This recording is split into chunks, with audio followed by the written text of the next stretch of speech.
ஆந்திராவும் பீகாரும் சொன்னோமா. அது ஏன் சொன்னோம்னு பின்னால வர்றேன். அதனால என்ன, 48 லட்சம் கோடி பட்ஜெட்டுங்க, 41,000 கோடி ஆந்திராவுக்கும் பீகாருக்கு கொடுத்துருக்கோம். 3/4%. 100 ரூபாயில 75 பைசா, அந்த ரெண்டும் சேர்ந்த மிச்சம் 99 ரூபாய் 25 பைசா எல்லா மாநிலத்துக்கும் தானே. தமிழ்நாட்டுக்கு வராதா? கேரளாவுக்கு வராதா? கேரளாக்காரன் ஒன்றும் கேரளான்ற பேரை சொல்லவில்லைன்னு அங்கே ஒன்றும் ஆவேசமா போர்க்கொடி தூக்கலையே.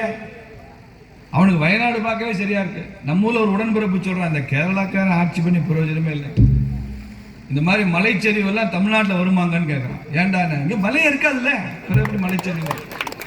எத்தனை மழை பெய்யட்டும் மலைச்சரிவே வராது. நிலச்சரிவே தமிழ்நாட்டில் நிலச்சரிவே வராதுன்றான்.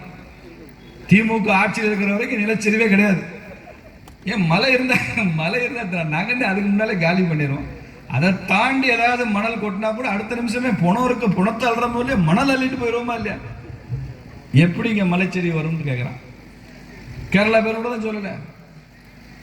நான் அதான் நேற்று கூட மதுரையில் நடந்த பொதுக்கூட்டத்தில் சொன்னேன், தமிழ் தாய் வாழ்த்து பாடுறோம், நீராறும் கடல் உடுத்த நிலமடந்தைக்கு எழில் ஒழுகும் பாடுறோம். அதுல பாடுறோம்ல, தெக்கணமும் அதில் சிறந்த திராவிடனல் திருநாடும் அத்திலக வாசனை போல் அனைத்துலகம் இன்பமுடன் பாடுறோம்ல தமிழ்தாய் வாழ்த்து. இப்ப நான் கேட்கிறேன், தமிழ்தாய் வாழ்த்துல தமிழ்நாடு இருக்கா? நாம் அன்றாடம் பாடுகிற எல்லா நிகழ்ச்சியிலும் பாடுகிற தமிழ்தாய் வாழ்த்துல தமிழ்நாடு என்ற பெயர் இருக்கிறதா? வெளிப்படையான கேள்வி திமுகக்கு சவால். திராவிட நல் திருநாடும் தானே சொல்ற. திராவிட நாடு எங்க இருக்குப்பா சொல்லு. இந்தியாவோட அரசியல் மேப், பொலிட்டிக்கல் மேப் எடுத்துட்டு வா. உனக்கு தான் தெரியாது ஆரம்ப பாடம், அதை எடுத்து பாரு. பொலிட்டிக்கல் மேப்ல கேரளா இருக்கு, தமிழ்நாடு இருக்கு, புதுச்சேரி இருக்கு, கர்நாடகா இருக்கு, திரிபுரா இருக்கு, அஸ்ஸாம் இருக்கு, குஜராத் இருக்கு. எங்கடா இருக்கு திராவிடம்? இருக்கு, எங்கேயுமே இல்லையா?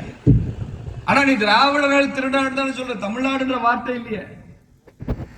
நீ சொல்ற தமிழ்தாய் வாழ்த்துல தமிழ்நாடுன்ற பேரே இருக்காது. பட்ஜெட்ல மாத்திரம் தமிழ்நாடு இல்லைன்னா தமிழ்நாட்டுக்கு எதிரா என்ன முரண்பாடு இது? அப்ப ஏன் தமிழ்தாய் வாழ்த்துல தமிழ்நாடுன்ற பேர் ஏன் இடம் பெறவில்லை? ஏற்கனவே தமிழ்தாய் வாழ்த்தை நீங்க வெட்டி ஒட்டி வரிகள் எல்லாம் நீக்கி தானே கொண்டு வந்தீங்க. அதுல தமிழ்நாடுன்ற வார்த்தை நீங்க சேர்த்தே கொண்டு வந்திருக்கலாமே, ஏன் செய்யல? தேசிய கீதத்துல பாரத பாக்கியவி தாத்தான்னு பாரத நாட்டினுடைய பேரை சொல்றோமே. தமிழ்நாடுன்னு பேரை பட்ஜெட்ல சொல்லவில்லை என்பதற்காக நீ என்ன குதிப்பீங்க? ஆந்திரா நேற்று வரைக்கும் ஒன்னா இருந்துச்சுங்க, சென்னை மாகாணம்னு. ஒரு 5 நிமிஷம் முடிச்சிருவேன். ஒன்னா இருந்தது. அப்புறம் என்ன பண்ணா, தமிழ்நாடு ஆந்திரான்னு 2ஆ பிரிச்சான். அப்படி பிரிக்கிறப்ப சென்னை தான் தலைநகரமா இருந்துச்சு.